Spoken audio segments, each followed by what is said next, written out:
If you're in Los Angeles, there is a major election that has wide-ranging implications for you and your city on March 5th. That is when we have the primary voting day.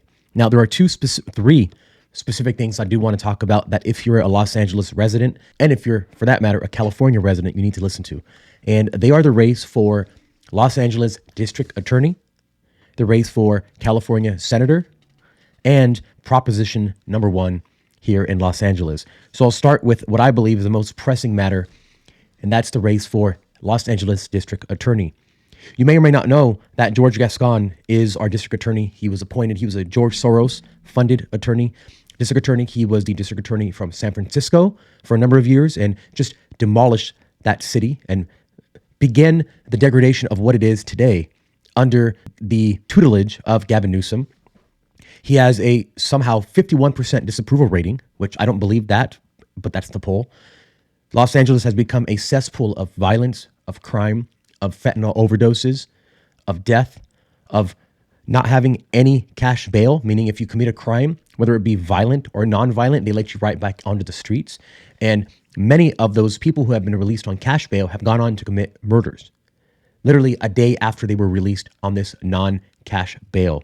So needless to say, California is in a very tumultuous state, specifically Los Angeles, especially because of this horrendous DA. So we need to get him out. He cannot remain in office. Another term of George Gascon as District Attorney of Los Angeles, mark my words, will turn this city into the worst we've ever seen. And it's almost already there, rivaling the 1990s type of violence that we see. People are not safe to go out. People don't feel like they belong here. People who are moving out of the state to other states because they can't live with these ridiculous policies anymore. And they are turning a once great city into a cesspool of violence and misery. But that's the goal. So who do we have competing against George Gascon in the district attorney race? Well, we have someone who I am looking at very strongly, and I may throw my support behind him. And his name is Nathan Hochman. And Nathan Hochman, he was the United States Assistant Attorney General for the Tax Division for the U.S. Department of Justice back in 2008.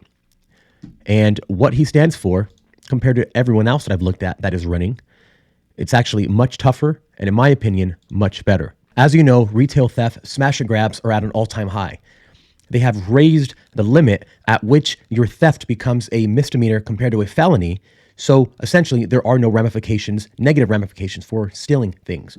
Now, this is meant to cause chaos in a city and to get well-meaning people to start behaving like the criminals do, because if there are no consequences, then why wouldn't you do it?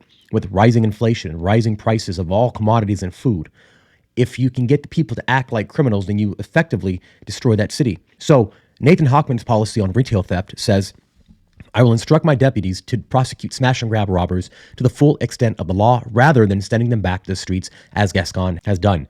This will keep dangerous criminals behind bars, unable to reoffend, provide a sense of safety to small business owners and their customers, and deter gang members and others from committing these crimes. So thankfully, he's actually going to reinstitute punishment for committing crime. Imagine that. We have to fight for someone to actually hold these criminals accountable. On the issue of fentanyl, fentanyl is 50 times stronger than heroin and 100 times stronger than morphine. We have record numbers of fentanyl deaths in California right now. It is a leading cause of mortality, especially with young people in the country, which is just sad.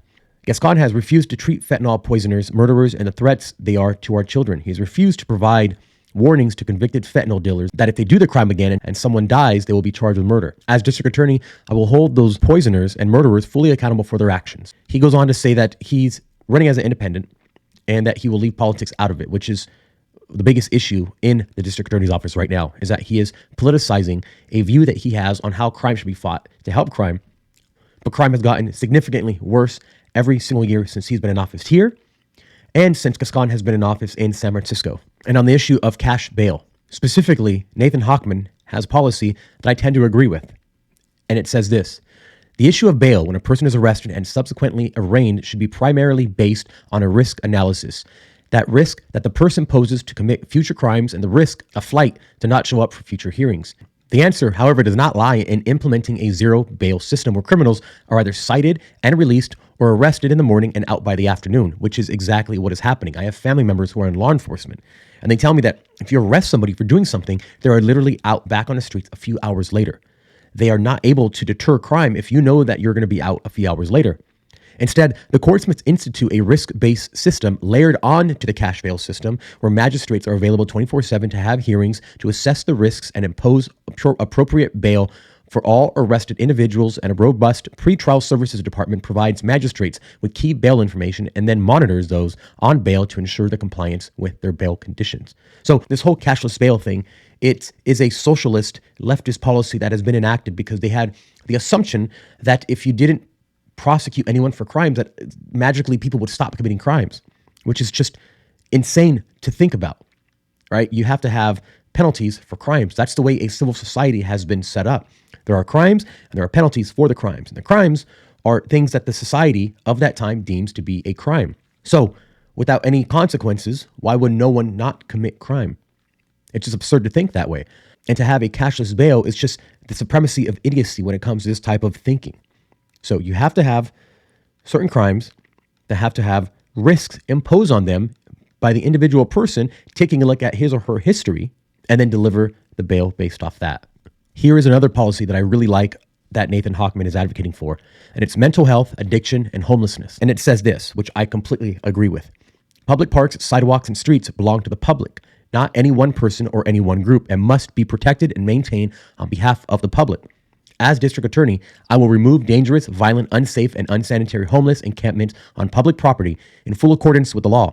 I like that he says that the public spaces belong to the public, not any one person. If you've been walking around, you've seen the sidewalk, at the parks, that all these public spaces are not only crowded with homeless people, but they assert their dominance over that piece of sidewalk or that piece of the public park by bringing in chairs and tables and tents and weapons and drugs.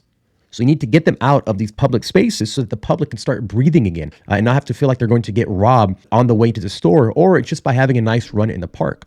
So everything I've seen, I've liked. There hasn't been one policy that I've seen here, as on other candidates, specifically Hatami, which I do not like. Hatami, which is another candidate for district attorney, he has some good positions. However, his issues section on his website is littered with woke buzzwords like equity and making a statement that LGBT people are under attack in this country. So because of things like that, I don't quite trust the guy to do a good job. However, Nathan Hochman seems to be a classic district attorney who understands the nature of law enforcement and the nature of a crime having a penalty, which is just basic common sense to 99% of people who are not on the woke left and who are just even Democrats, but moderates, and understand that they just want their life to go back to normal and that they see these rampant, inadequate, disastrous policies that are plunging Los Angeles into a city of cesspool, crime, overdoses, and violent actions by people with no recourse, with no cash bail. This is a very important election that we are going to have in just a few weeks, March 5th. Make sure that you vote with your head. And I believe, and this is not a final decision, but I believe I am going to be supporting Nathan Hochman for district attorney. In fact, almost anybody on that list other than George Gascon. Now, aside from that, there are two other quick items that I want to go over. If you're going to be voting, and this is the voting pamphlet that has been sent out to all voters in Los Angeles, there is a election for the United States Senator. Okay, now our last senator passed away, Barbara Boxer, and now we have a election for the next senator. I will be supporting Steve Garvey, who is a Republican running for Senate. Now, he is in a close race with Adam Schiff, who is the heir apparent of the Democratic Party, and we know that the state has a plethora of Democrats involved, and that's probably why the state is doing so badly. Right? You never want to have all of your politicians be from one party. It just doesn't make sense. That's how you get groupthink. That's how you have special interest control an entire cabinet or parliament or executive branch of any state, is when all members of the party are from the same party. So Adam Schiff is currently polling. This is as of December 15th and 19th. So this is a little outdated. But at this time, Adam Schiff was at 28% and Steve Garvey was at 19%. Steve Garvey is in second place. Adam Schiff has been a disastrous politician. Disastrous member of the House of Representatives for a long time. Steve Garvey represents a breath of fresh air. So I will be voting for Steve Garvey for United States Senator.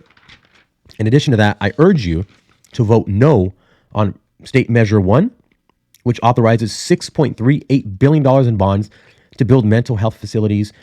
But in reality, if you read the state measure, it does a number of very, very bad and insidious things. So I'm voting no on measure one. And it's not about mental health. It's about more power and more control. And I'm also voting no on city and local municipal election measure HLA, city mobility plan street improvement measures and initiative ordinance HLA. I'm voting no on all of these new ordinances because with the amount of money that this city has, there is no reason why they should be asking us to take out another $6.3 billion in bonds when we spent tens of billions already on the problem and it has not gotten better, only worse and only worse. They continuously ask us for more and more money, saying that this is all we have to do and we will solve the problem. Every single year is the same exact thing, the same exact argument. We just need to take a bond out. A bond is borrowing, right? They are borrowing our future tax revenues to fix a problem that has not been fixed and has not even gotten close to being fixed. We are spending billions of dollars every single year in Los Angeles on housing homeless people. And all that means is we're not fixing the problem. We're not educating them. We're not making it better. We're just kicking the can down the road and having all of these hotels house these people. We are not fixing any problem. We're just prolonging it. So politicians can say, I cleaned up your streets. But in reality, they just move the homeless population over to one area, use our tax money to pay for their housing. They are not addressing the issue of how expensive homes are in the state, the amount of bureaucracy that developers have to go through, and the amount of time it takes to build a home in Los Angeles because of so much red tape and bureaucracy. And all of that bureaucracy means more money for the state. So they are not only taxing us into oblivion, but they are borrowing our future tax money in the form of these bonds that say are going to help mental health. But when you go through the measure and you actually look at exactly what it's saying, it is disastrous. Absolutely disastrous. It's all full of woke buzzwords like racial justice and equity, and you can't say mental illness anymore. Now it's a behavioral illness, according to the books. So they're trying to change everything about what is reality in this measure. So no on one, no on HLA. Steve Hochman, I believe, for district attorney, I'm leaning very close to supporting him, and Garvey for the United States Senate. So that is what I wanted to talk about. We are in a very dangerous place in Los Angeles where things can get much better, but they can also get much worse depending on how you, the voter, vote. So I'm urging you to get out on March 5th. It's the presidential primary ballot and vote. That's all from me. See you later.